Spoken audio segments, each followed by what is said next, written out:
E signori, siamo ancora in officina e oggi risponderemo a un quesito, una domanda che secondo me non tutti hanno una risposta corretta. Ovvero, è possibile che un ammortizzatore non faccia frenare l'auto? Beh, insieme a questa classe A andremo a capire se è possibile o non è possibile e ne scopriremo sicuramente delle belle. Prima di vedere però cosa abbiamo fatto su questa macchina, io vi porto a vedere come erano conciati gli ammortizzatori. E fidatevi, se ne vedono così, ma proprio così, non ne ho visti tanti, Eccolo qua, il nostro bellissimo ammortizzatore e guardate un po' com'è conciato. A parte lo sporco, è completamente unto di olio e vi faccio vedere come scorre facilmente il perno. Guardate, questa è l'ammortizzazione che ha che aveva questo ammortizzatore. Praticamente nulla, non c'è più niente su questo ammortizzatore qua. Posso premere io a mano, calcolate che gli ammortizzatori nuovi non si riesce neanche.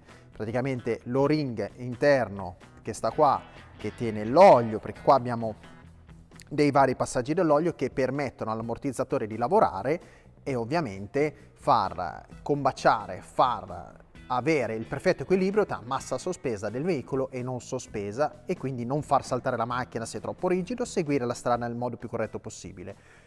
Cosa è successo? Beh, qua è scoppiato letteralmente, non c'è più niente, l'ammortizzatore lo muoviamo a mano, quello nuovo non si riesce neanche a premere a mano e la cosa interessante, o ahimè anche abbastanza pericolosa, è che tutto questo olio se n'è andato, immaginiamo dove, sulla parte bassa.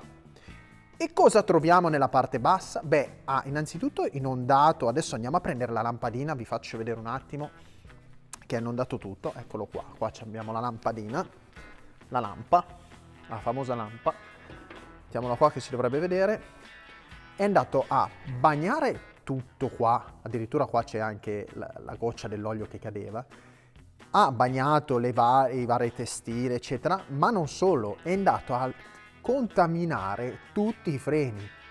Questa macchina per un ammortizzatore scoppiato, in realtà tutti e due, a parte che sembrava di andare come un cammello con quella macchina qua, rischiava di non frenare più, perché pensiamo un attimo, magari durante la notte la macchina viene lasciata ferma, l'olio cola e già nella prima frenata noi ci troviamo pieno d'olio, questa macchina qua sicuramente va dritta. Quindi ragazzuoli, facciamo bene attenzione ai nostri ammortizzatori perché potrebbero causare dei problemi che noi non ci immaginiamo neanche. È come la macchina è effettivamente un bel equilibrio, una serie di equilibrio delicato che non dobbiamo toccare troppo. Ad ogni modo, adesso cosa è necessario fare? Andare sicuramente a sostituire gli ammortizzatori, quindi poi fare eventuale convergenza o registrazione del camber ove la macchina lo consenta o altre cose. E non solo, in questi casi bisogna sostituire anche le pastiglie freno, perché la pastiglia freno si è accorpato tutto l'olio, se l'è assorbito, per cui non è più una pastiglia freno performante.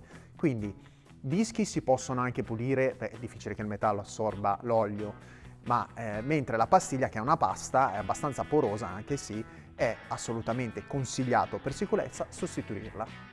E ragazzuoli, niente, io vi lascio con la vista di questo bel ammortizzatore scoppiato, noi ci vediamo alla prossima avventura d'officina, malati di motori, per oggi è tutto, ciao!